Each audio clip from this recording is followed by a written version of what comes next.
आगामी 31 डिसेंबरच्या अनुषंगाने नवी मुंबई पोलिसांनी ड्रग्ज विरोधातील मोहीम आणखी तीव्र केली आहे।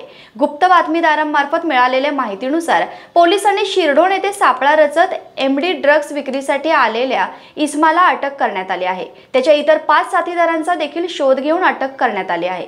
पाहूयात। ड्रग फ्री नवी मुंबई हे जे आपलं अभियान नवी मुंबई पोलीस आयुक्तालयाच्या क्षेत्रामध्ये सुरू आहे, याचाच एक भाग म्हणून 3/12/2023 रोजी एक व्यक्ती हा त्याच्या ताब्यातलं एमडी हे जे नार्कोटिक सबस्टन्स आहे हे विकायला पनवेल या ठिकाणी येणार असल्याची माहिती आमच्या नार्कोटिक सेलचे पीआय नीरज चौधरी यांना मिळाली। त्यावरनं जेव्हा त्यांनी सापळा लावून कारवाई केली, त्याच्यामध्ये त्या व्यक्तीकडे त्यांना साधारणतः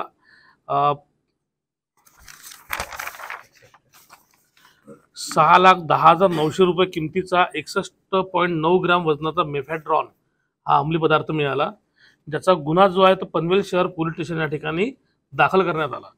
त्यानंतर पुढे तपासामध्ये त्यांच्या असं लक्षात आलं की ही जी चेन आहे ती बदलापूर जिल्हा ठाणे व खालापूर खोपोली जिल्हा रायगड या ठिकाणपर्यंत जाते। खोपोली या ठिकाणची एक पेंटची जुनी कंपनी आहे, जी कंपनी बंद पडलेली होती। त्या कंपनीसोबत रेंट ॲग्रीमेंट एका आरोपीने केला आणि त्या ठिकाणी तो पेंट बनवणार आहे असं कारण सांगून कच्च्या मालापासून एमडी तयार करण्याचा कारखाना त्या ठिकाणी त्यांनी टाकला।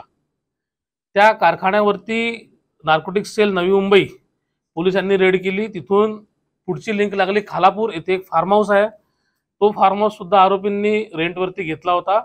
त्या ठिकाणी सुद्धा त्यांचं एमडी हे नार्कोटिक सबस्टन्स बनवण्याचं काम सुरू होतं। त्या ठिकाणी सुद्धा आपण रेड केली, तर असं कच्चं साहित्य जे आहे ते 300 लिटर केमिकल आणि 25 किलोग्राम पावडर असा साधारणतः 4,45 लाख रुपये किमतीचा कच्चा माल आणि एकूण तयार केलेलं फायनल प्रॉडक्ट एमडी 5,39,60,000 रुपये, 5 किलो 396 ग्रॅम वजनाचा एमडी पदार्थ एवढा मुद्देमाल आपण जप्त केलेला आहे। याच्यामध्ये एकूण 6 आरोपींना अटक केलेली आहे। अटक केलेले सर्व आरोपी जे आहे ते फक्त 12वी पर्यंत क्वालिफाय आहे। त्यांनी कधी ते जेलमध्ये होते कुठल्या एनडीपीएसच्या गुन्ह्यामध्ये, तिथनं कधी इतर आरोपींच्या संपर्कात येऊन, कधी ऑनलाईन काही सेशन त्यांनी बघून एमडी नक्की बनतं कसं याचं ट्रेनिंग घेतलं।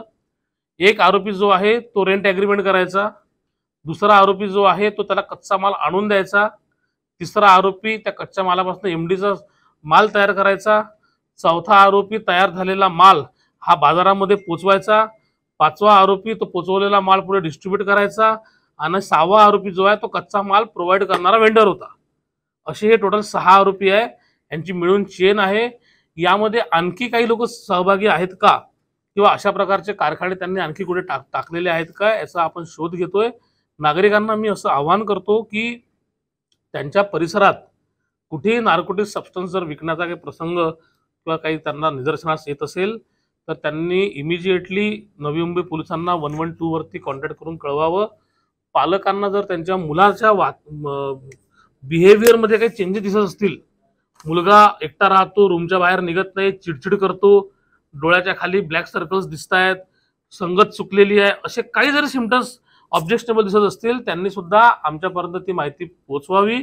आपल्या आजूबाजूला जर बंद पडलेला फ्लॅट असेल किंवा कुठला कारखाना असेल, त्या ठिकाणी काही ॲक्टिव्हिटी कोणाची दिसत असेल तर त्याच्यावर बारकाईने लक्ष ठेवावं व त्याची सुद्धा माहिती जी आहे ती नवी मुंबई क्राईम ब्रांचला द्यावी। आम्ही येऊन ताबडतोब त्याची शहानिशा करू आणि ड्रग्ज फ्री नवी मुंबई हे जे आमचं अभियान आहे हे आम्ही यशस्वीरित्या राबवू। ध्यास बातमीचा, शोध सत्याचा, पाहत रहा निर्भीड न्यूज।